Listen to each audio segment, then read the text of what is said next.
Bonjour les amis de Radio Camino, je suis sur le GR34. C'est ce fameux sentier des douaniers qui fait le tour de la Bretagne entre le Mont Saint-Michel et Saint-Nazaire. J'avais envie de vous en dire quelques mots dans cette vidéo.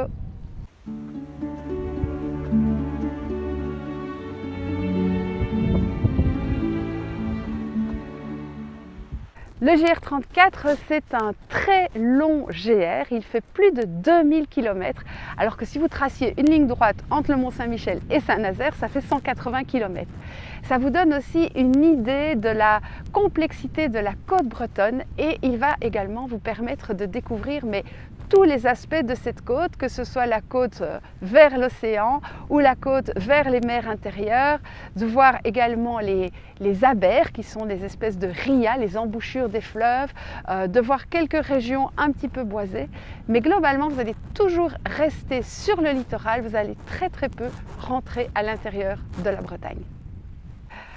Pour parcourir ce GR34, eh bien, il faut vraiment avoir une très bonne condition physique parce qu'avec un sac à dos, c'est un chemin très difficile. Alors, pas tellement par sa difficulté technique, mais par les montées et les descentes successives. Et également, moralement, c'est pas toujours évident parce que c'est un chemin qui fait énormément de détours vu qu'il suit des côtes qui sont parfois très découpées. Et donc, vous allez vous retrouver après 4-5 jours de marche à 2 km à vol d'oiseau de votre point de départ et moralement, eh bien, ça demande aussi une certaine résistance. En tout cas, pour moi, c'était quelque chose d'assez difficile. Au niveau du bivouac, eh bien, c'est pas évident du tout de bivouaquer sur ce GR. D'abord parce que le climat breton n'est pas connu pour être le plus clément, donc il peut y avoir beaucoup de vent et beaucoup de pluie.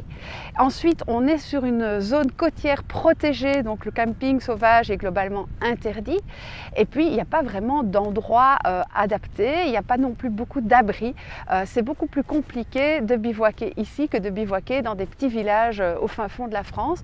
Donc, la seule solution, c'est de quitter le GR et d'aller vers les petits hameaux à l'intérieur des terres et d'essayer de trouver une ferme et de demander l'hospitalité.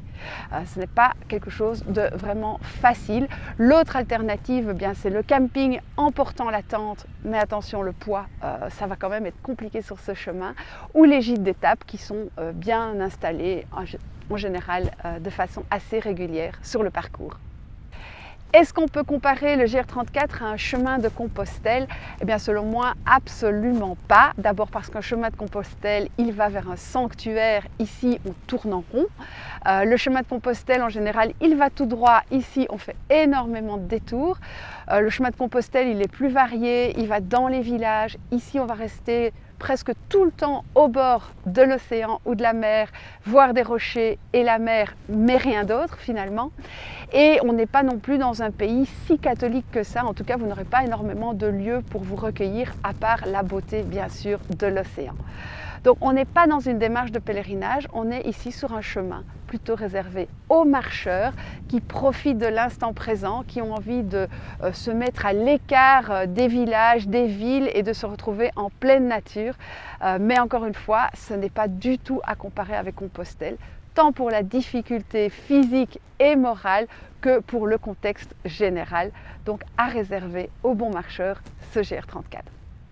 J'espère que cette petite vidéo vous aura donné envie ou en tout cas donné un avis sur ce fameux GR. Et puis je vous souhaite de très beaux chemins et je vous dis à bientôt les amis. Ciao!